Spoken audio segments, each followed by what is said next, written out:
The National Trust is a combination of both private and public sectors for preserving historical places of interest. It was made to try and encourage preservation in a number of ways. They are also supposed to be assuming ownership of historical properties that are causing problems for the federal government to own. The National Trust was created to try and combine efforts of preservation with the NPS and the federal government, with activities of private sectors. Early on in the United States, preservation acts were split into two different ways, being private and public sectors, for how things were preserved.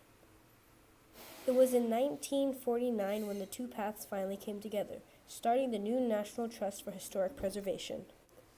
The objects of this act were to identify and act upon important national preservation issues, support, broaden, and strengthen organized preservation efforts, to target communications to those who affect the future of historic resources, and expand private and public financial resources for the efforts of preservation activities.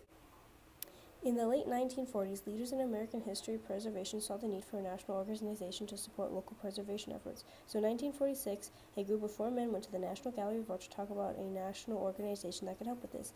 This meeting followed by a much larger meeting on April 15, 1947. There was people from art, agriculture, and historical sites there with an accumulated creation of the National Council for Historical Sites. Years later, it merged with the Executive Committee, and in 1952, the boards of both organizations approved a merge with the council into the National Trust. There's three current events of the National Trust for Historic Preservation. First event is Annapolis City Dock Area in Maryland.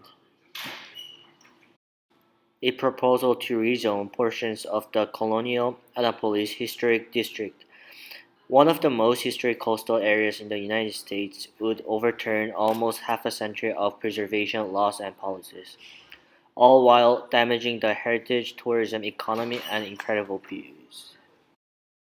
Second one is Ashley River Historic District, Charleston County in South Carolina. It providing a physical history of economic development in the South Carolina Low Country. The Ashley River Historic District, spread across 5 counties, showcases the state's cultural heritage. A current annexation proposal could lead to zoning changes, intensive development, and irreparable damage to the landscape. The last example is Mary and Eliza Freeman Houses, Bridgeport in Connecticut. It widely considered the oldest houses built by African Americans in Connecticut. The Freeman houses, part of the city's Little Liberia neighborhood and built before the state abolished slavery, still stand on their original foundation.